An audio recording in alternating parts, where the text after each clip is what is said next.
Hello, this is Niranja Talks. Welcome back to our channel. ఈరోజు గుప్పెడంత మనసు సీరియల్లో ఏం జరుగుతుందో తెలుసుకుందాం. స్మాల్ రిక్వెస్ట్ అండి, నేను పెట్టే ప్రతి ఒక్క వీడియో రెగ్యులర్గా ఫాలో అవుతూ ఉండండి. అలాగే నేను చెప్పే స్టోరీ కూడా స్కిప్ చేయకుండా చూడండి. అప్పుడే కథ ఏంటనే అర్థమవుతుంది. ఇప్పుడు టాపిక్లోకి వెళ్ళిపోతాం. నువ్వు ఆవేశంలో ఏవేవో మాట్లాడుతున్నావు, నువ్వు కొంచెం ఓపికతో ఉండు అంటుంది రాధమ్మ. అప్పుడు సరోజ, ఓ అమ్మమ్మ, బాధ అనుభవించేది నేను అంటూ విసుగ్గా వెళ్ళిపోతుంది. తర్వాత మను, ఏంజల్ అనుపమ దగ్గరికి వచ్చి దేవయాని అన్న మాటలు గుర్తు చేసుకుంటూ ఉంటారు. ఏమైందమ్మా అని మహేంద్ర సార్ అంటే దేవయాని అన్న మాటలు అన్నీ తలుచుకుంటూ, అసలు నీ వల్లే అత్తయ్య ఇదంతా జరిగింది, ప్రతిసారి ఏదో ఒక విషయంలో ఇష్యూ అవుతూనే ఉంటుంది అని అంటుంది ఏంజల్. అప్పుడు అనుపమ, నేనేం చేశానమ్మా అని అంటే, ఆ దేవయాని కాలేజీకి వచ్చి ఏం మాట్లాడిందో తెలుసా? నేనేదో క్యాజువల్గా బావతో మాట్లాడదామని కాలేజీకి వెళ్తే కాలేజీ పార్కు చేసేస్తున్నారు, గెస్ట్ హౌస్ చేసేస్తున్నారు, మీ ఇష్టం వచ్చినట్లు అయిపోయిందని చాలా నీచంగా మాట్లాడింది. ఆ పక్కనే శైలేంద్ర కూడా ఉన్నాడు. ఇద్దరు కలిసి ఇష్టం వచ్చినట్టు మాట్లాడారు. మనోబావకేమో తండ్రి ఎవరో తెలియదు అంటూ మాట్లాడుతుంది. అసలు అలాంటి వాళ్ళందరికీ ఎందుకు అవకాశం ఇవ్వాలి అత్తయ్య? నిజమేంటో చెప్తే ఇలా ఒకరి ముందు తల వంచుకోవాల్సిన అవసరం ఉండేది కాదు కదా అంటుంది ఏంజల్. అప్పుడు అనుపమ, ఎందుకు చెప్పాలి? నేను చెప్పాల్సిన అవసరం ఏముంది? నా పర్సనల్ విషయంలో వాళ్ళకి ఏమవసరం? నా వ్యక్తిగత విషయం వల్ల నీకేమైనా ప్రాబ్లమా, లేదంటే తనకేమైనా ప్రాబ్లమా, సొసైటీకి ఏమైనా ప్రాబ్లమా? నా వల్ల సొసైటీకి ఏదైనా ప్రాబ్లం వచ్చి ఉంటే అప్పుడు నేనే సమాధానం చెప్పాలి.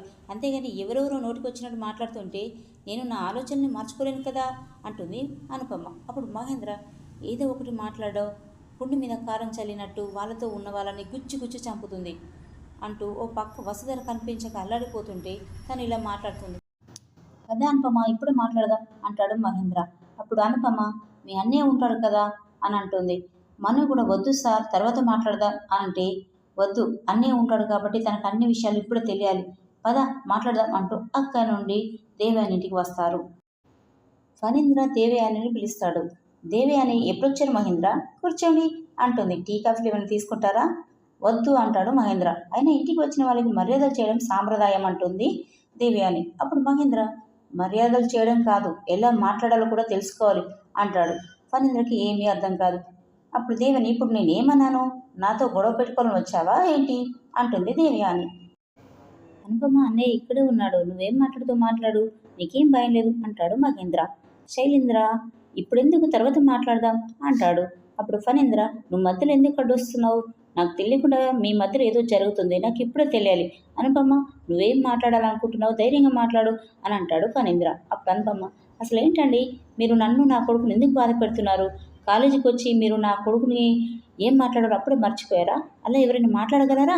వాడి తండ్రి గురించి రకరకాలుగా అడిగి ఎందుకు వాడిని అవమానపరుస్తున్నారు? ఏదైనా ఉంటే నన్ను అడగండి, అంతేగాని మీ మాటలతో వాడిని ఎందుకు బాధ పెడుతున్నారు? మీకేమైనా తేల్చుకోవాలనుకుంటే నన్ను అడగండి, అంతేగాని నా కొడుకు మీద పడిపోకండి, జాగ్రత్త అంటూ వార్నింగ్ ఇస్తుంది అనుపమ. సరే, నిన్నే అడుగుతున్నాను, మను తండ్రి ఎవరు? తన కన్న తండ్రి ఎవరు? అసలు అతను ఎక్కడున్నాడు?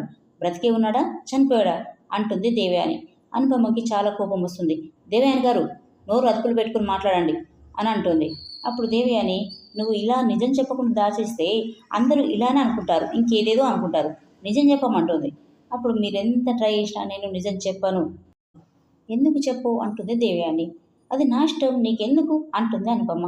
అప్పుడు దేవయాని, నీ ఇష్ట ప్రకారం నువ్వు నడుచుకుంటే కుదరదు, అందరికీ తెలియాల్సిందే, ముఖ్యంగా ఒక బిడ్డకి తల్లిదండ్రులు ఎవరు అనేది తెలియాలి అంటుంది దేవయాని. అప్పుడు అనుపమ, ఇదంతా నీకు అనవసరం, ఇంకోసారి మా విషయంలో జోక్యం చేసుకోకపోతే మీకే చాలా మంచిది అని అంటుంది. ఫణీంద్రకు చాలా కోపం వచ్చేసి, ఇంకా చాలా ఆపు దేవయాని, నీవు నీ కొడుకు చేసిన పనులకు నా తల కొట్టేసినట్లు ఉంటుంది. మీ ఇద్దరికి చాలాసార్లు చెప్పాను, అనవసరమైన విషయాలు జోక్యం చేసుకోకూడదని, ముందు వెనుక తెలియకుండా ఎదుటి వాళ్ళని ఇబ్బంది పెట్టకూడదని ఎన్నిసార్లు చెప్పాలి, అయినా మీరు మారరు అని అంటాడు ఫణీంద్ర. అమ్మ అనుపమ, వీళ్ళ తరపున నేను క్షమాపణ అడుగుతున్నాను అంటూ నమస్కారం చేస్తాడు. అనుపమ, అంత మాట అనకండి సార్, వీళ్ళు మా విషయంలో జోక్యం చేసుకోకుంటే చాలు అని అంటుంది అనుపమ. చూడు మహేంద్ర, మీరిద్దరు ఒకే ఇంట్లో ఉంటున్నారు కాబట్టి మీ వదిన అలా అనుండొచ్చు, మీరు ఎలాంటి తప్పు చేయలేదని నాకు తెలుసు, మీ వదిన పరువు ప్రతిష్ట సాంప్రదాయం అని అంటుంటుంది. కానీ మీ వదిన నోరు నేను ఊహించగలను. బయట ఇలాంటి దేవయానిలు ఎంతోమంది ఉన్నారు, వాళ్ళందరికీ ఎవరు సర్ది చెప్తారు? అందుకే ఎంత తొందరగా వీలైతే అంత తొందరగా ఈ ప్రాబ్లమ్ సాల్వ్ చేయండి. నలుగురు మధ్య మనం చెడులా కాకుండా ఒకరికి ప్రశ్నగా మిగిలిపోకుండా చూడండి. సరే, ఇక మీరు వెళ్ళిరండి అంటాడు ఫణీంద్ర.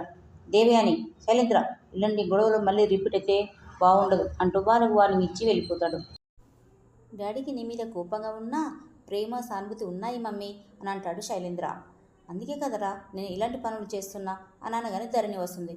ఏం పనులు చేస్తున్నారు అత్తయ్య అనగానే, ఏంది మేము డిస్కస్ చేసి ఎండింగ్లో వస్తావు, ఏదేదో మాట్లాడతావు ఏంటి ధరణి అనగానే, మీరు కుళ్ళు కుతంత్రాలు మానుకొని ప్రశాంతంగా ఉండమని చెప్తే మళ్ళీ ఏదో చేస్తున్నారు అని అంటుంది ధరణి. వెంటనే శైలేంద్ర తనకు హద్దు అదుపు లేకుండా మాటలు ఫాస్ట్గా మాట్లాడుతూ ఉంటాడు. ఇక చాలు బాబు చాలు, ఇంకో 10 నిమిషాలు మాట్లాడితే మీ గుండె అయిపోతుంది, మీరు చిన్న చిన్న మాట్లాడితేనే బాగుంటుంది అంటుంది ధరణి. మరి మా వీడియో మీకు నచ్చినట్లయితే ప్లీజ్ లైక్ అండ్ సబ్స్క్రైబ్ చేసుకోవడం మర్చిపోవద్దు.